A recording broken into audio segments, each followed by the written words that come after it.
wanted to do is sort of give you an overview to start with of what the architecture of the system is, so that you can more easily troubleshoot. So as John was saying, the console is connected. It used to be connected with a pile of mic cables. Look at the back. No mic cables connected. One network connection.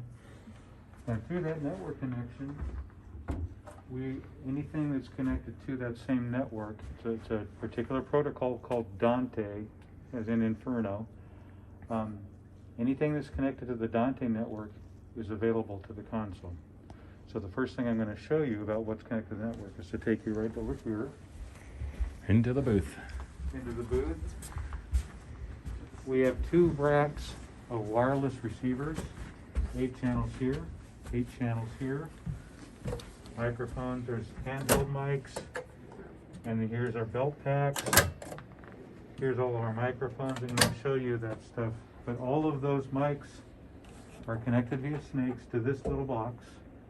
This box has one network connection, going to here, and through the network, the console sees all of this. It's all programmed, and it shows up. You can take that receiver and send it to any fader or controller on the console. So this is one network node, and the console is a network node. Does that make sense? I'm saying, okay. So for every microphone has these are the receivers. Oh yeah. So the part people wear is called a transmitter. Yes. And then we have a receiver for each mic. Yeah. And so what I'm going to show you here, this is a transmitter, and here's a microphone that plugs into it. So we don't have any headset mics, but a lot of times people use headset mics. There's instrument cables to plug in like a bass or a guitar. So we have 16 of these. We have more than 16 of these because we have them in different colors. This is cocoa, and then there's black, and then there's a tan.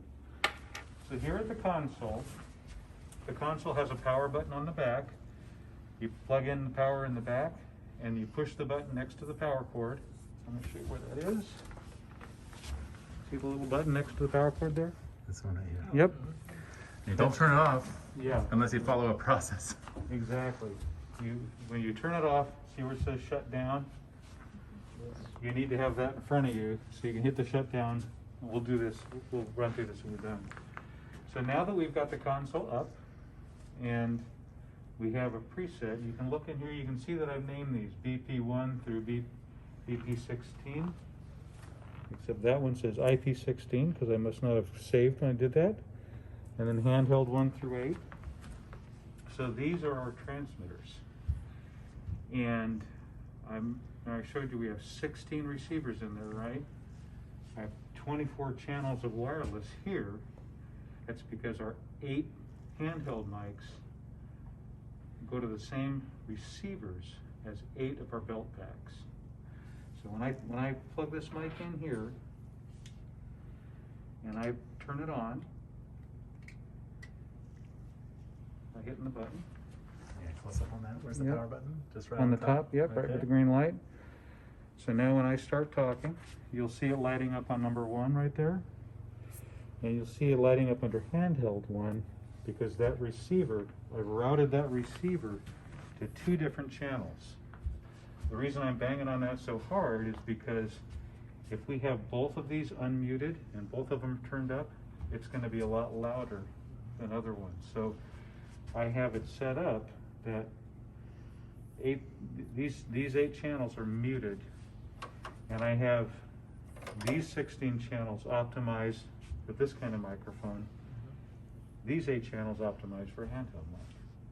And we will probably dig into that stuff a little later, but I just want to show you operational stuff right now. Okay, so I'm going to talk into the mic, and if I want to look at what the mic is, you can see what channel it's coming in, right? See that mic?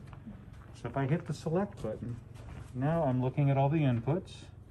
If I want to look at belt pack 1, it says BP1, so there's 1 through 8. I hit that, and now I'm looking at the information for belt pack 1. So when I talk into it, you can kind of walk up and you can see that meter right there. check, check, check, check, check. So when I hit anything you hit will allow you to zoom in. Check, check, check, check, check. So you hear, see I'm right there at about 0. Check, check, check, check, check. That's about where you want to see your meters. If you can't hear anybody, take a look and make sure they're not muted or whatever. You'll see the meters jumping up and down. If you need to change it, you have a gain control. Basically, everything I'm showing you on this channel is duplicated across the console. So I hit select, I can look at the input there, all these controls. So if I turn the gain up, check, check, check, see how the gain thing is going up, up, up, up, up while I talk, and see how it's hitting red, and you're showing red there. It means it's very distorted. If you want to look at other things, like this is a noise gate, this is a compressor, this is equalizer, this is a compressor. All of these things are here. You can put them in and out of the circuit. You can change the EQ over here. We'll look at that later, but I wanted to show you, when I select these different channels, all of these controls are now dedicated to whatever is selected. Okay? Does that make sense? Mm-hmm. Okay. I'm going to go back to this one. So if we want to hear it, I'm going to turn it up here. So now it's being sent to the master output at a good level, and then here's the master output over here. Check, check, check, check, check, check, check. And now we can hear it. Okay? And I will show you the master output last, because if you hear that sort of feedback thing going on, you want to do that real fast. I can also do this. You can also hit the mute button. So we've got to be, right now we're right in line with the speakers, and so we're having some difficulty with it. Down on the stage it won't be as much of a problem, but the thing we're going to go over now is mic placement, because if you're going to be doing tech work, if you're backstage, you'll probably be placing microphones on actors. And so you have these mics, they're omnidirectional microphones, and the Omni means everywhere. not one direction, but All directions. Yeah, all directions, and 360 degrees. A thing that is super critical to understand about microphones and what feedback is. When we hear this, when we hear check, check, check, I muted the mains. Yeah, thank you. Check, check, check. When we hear it start with feedback, it's typically because the microphone is hearing the loudspeaker. Okay? it's recycling this. It's recycling the sound. And the only way to turn it down is to do this. So what happens if I'm down here and it's not loud enough? Because no matter where I go here, it hears the speaker the same way. I'm not changing the distance of the speaker at all. So the thing that corrects feedback is the ratio of direct sound to reflected sound or loudspeaker sound. So here I am like this. Check, check, check, check, check, check, check, check. I'm down here. You hear how it sounds? So rather than turning it up to get a louder volume, I'm going to bring it down and bring the microphone closer. So now I'm putting the microphone right next to the corner of my mouth, and it sounds about a gazillion times better, even though I'm talking through a mask with a filter in it. And if I took my mask off, there's a lot more high end. It sounds a lot better. But as you're doing this for the actors, here's what's crucial to remember. Placement of the microphone is much more important than anything else. What people will tend to do when they hear that sound, it's like feedback, they'll run over here and start moving around the console. But what you want to do is just change the ratio. Direct sound to reflected sound. And that's hugely, hugely more useful than going in here and playing with EQ. So I just want to kind of show you, as I move the microphone around, how I'm changing it. I'm just changing the ratio, right? The loudspeaker volume is always the same in the microphone. I can't do anything to change that. But if I move the mic around where the microphone is, I change the ratio dramatically. Now, if it's right in front, if I was doing this, a regular microphone would be going, but I got this filter in front of me that helps me from doing that. So, but if I didn't have the filter, you'd hear that with that. So when you're putting these on actors, what you want to think about is, I want to get as close to the mouth as I possibly can. I want no shadow, so if I put it down here, it doesn't sound very good. It's a little louder, but it still doesn't sound very good compared to this, right? And this sounds awful because I got a master in. But what you want to do is to get that as close to the corner of somebody's mouth as you can. And typically you put these on with surgical tape. You know, wherever you get it. But you can, tape it like this. You can put it over somebody's ear. You can hang it down like this. And you can hear check, 1, 2. Doesn't sound too bad. Looks pretty silly, but doesn't sound too bad. check. Over the ear like this. This is why headset mics are so useful. So you go over the ear like that and tape it to somebody's face. And then you can turn down. Check, 1, 2. Check. And you get a good response. So the biggest thing to remember is what you want to address. I'm going to turn this off. What you want to deal with is the ratio between direct sound and the loudspeaker. Have I hit that hard enough? Yes. Okay, anyway, that's that. And then I want to go back, circle back, finish with a little bit more on the console, and then how to turn it off. So the console, I've got 32 faders and 1 master fader, right? And the master fader's on the house. The console is capable of doing a bunch of different mixes. So you can have monitor mixes and recording mixes and so forth. Those are these buttons right here. So every time I do that, it's motorized faders, by the way, as you can see. Every time I do that, I'm changing what mix we're dealing with.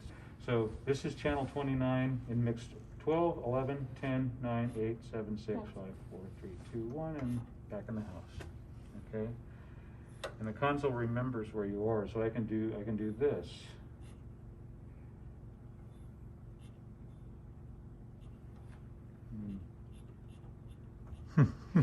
So you can see, so that's awesome, you can do that. But also, if I had this microphone going through channel 1, and I had a speaker on the stage that I'm feeding from the monitor, and I had left this up and forgotten about it, you'll turn it on, you'll get feedback. And what the heck? I'm doing everything right, how come I'm getting feedback? Because it's coming through the monitor. So you have 32 channels and a master fader, over 13 mixes. Left, right is the house, and then all these.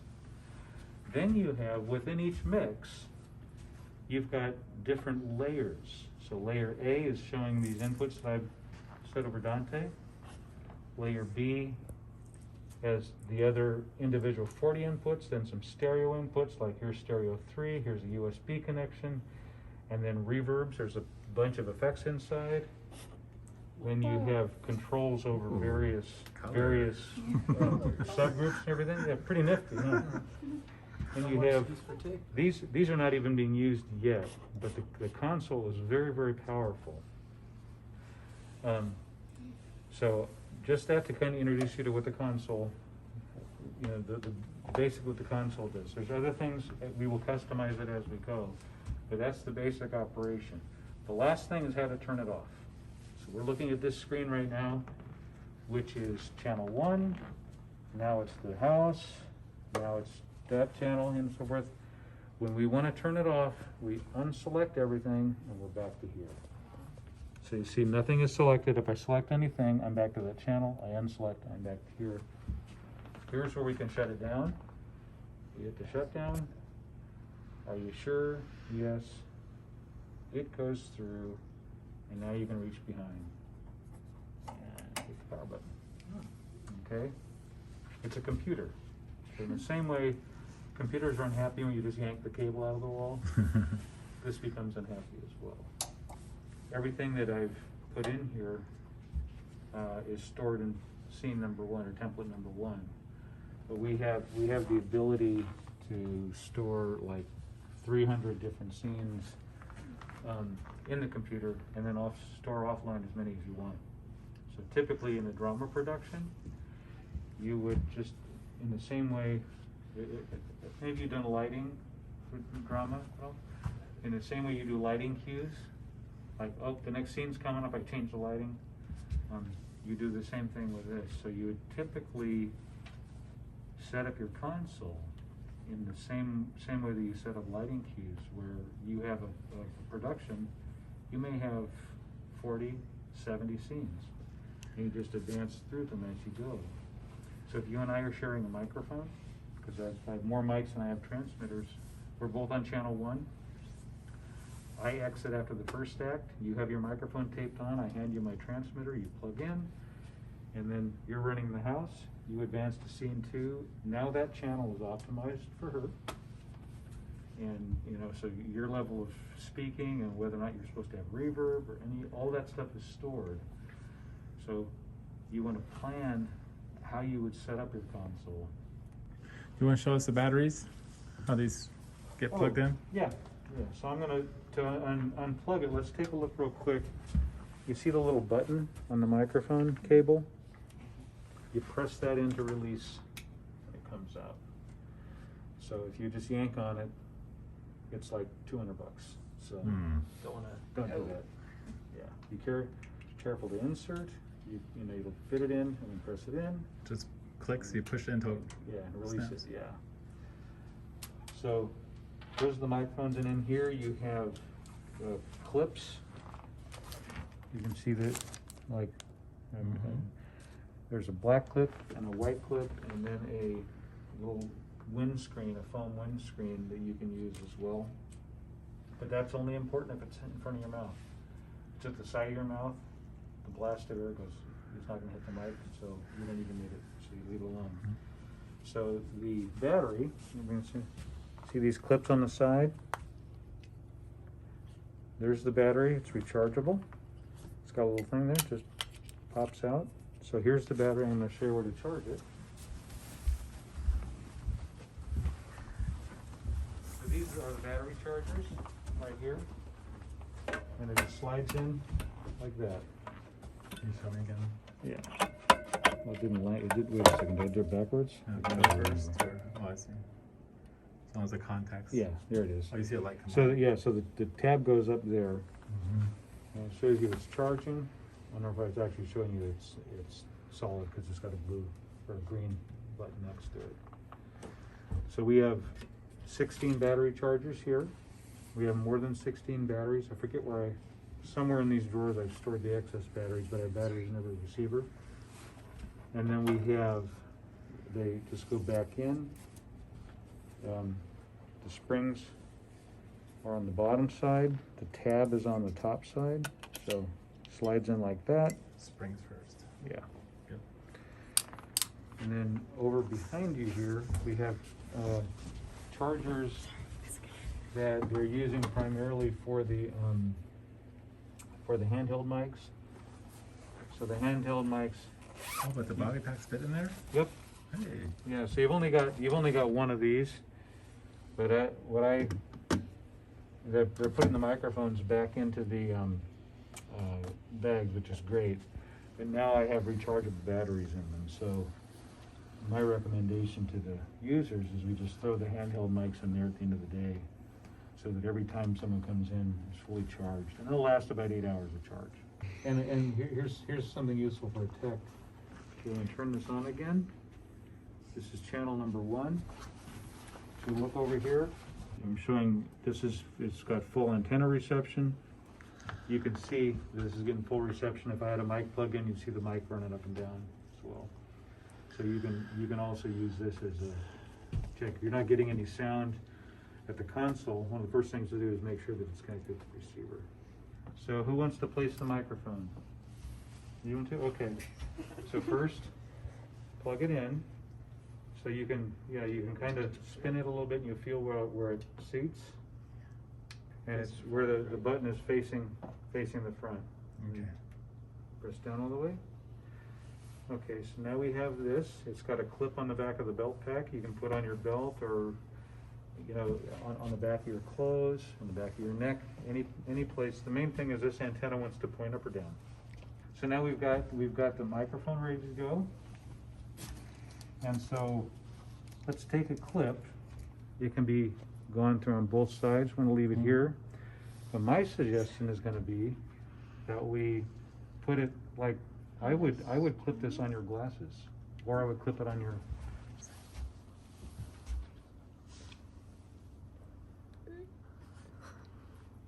don't It mind keeps on getting a like new. trying to go upwards. Yeah, that's because of the weight of this. So Oh. yeah, over her ear.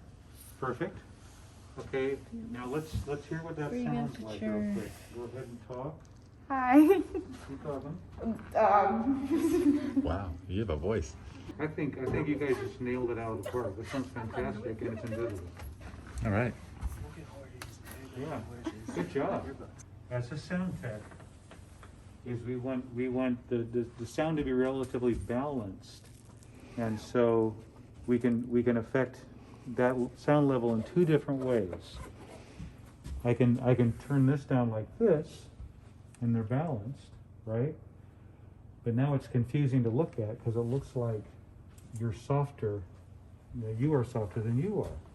What we want is we want them both going to the house at the same level, which means if I need to bring up number 1, I would do this. Select 1, whoops, select 1, turn up the preamp, or select 2 and turn down the preamp. Because what I'm doing there is I'm adjusting the level coming into the console. So if one actor is louder than the other actor, you want to adjust the gain so that the output faders are the same, so that you don't twist your head, as you're trying to figure out, wait, she's louder, so I turned her down, but wait, is she too loud? And it's much easier to have it come in, because these meters are reading what's going in here. And the last thing about that, if you want to know what they're really doing, is you hit that button, and it shows up at this headphone jack. So you could plug in headphones and you could listen exactly to it. So anyway, Cool. I get excited about this, as you can tell, and I keep jumping in and going on to yet one more thing. So I'm going to stop. But feel free to ask me any questions. Thank you, Mark. You